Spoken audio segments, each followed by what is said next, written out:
Herkese salam. Bugün sizə revmatoloji xəstəliklərdə siqaretin zərərləri, eləcə də revmatoloji xəstəliyi olan xəstələr nədən siqareti kəsməlidir, bunun haqqında danışmaq istəyirəm.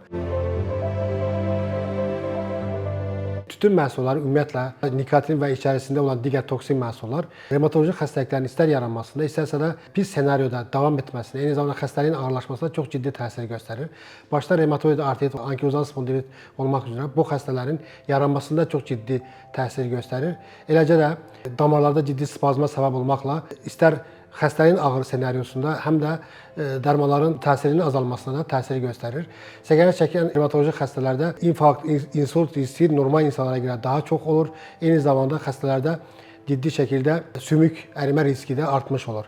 Eyni zamanda xüsusilə Raynaud sindromu olan xəstələr də siqaretin və nikotinin təsirindən ciddi şəkildə vazospazma uğraya bilir, xəstənin şikayətlərini artıra bilir, eyni zamanda dərmanların təsirini ciddi şəkildə azalta bilir.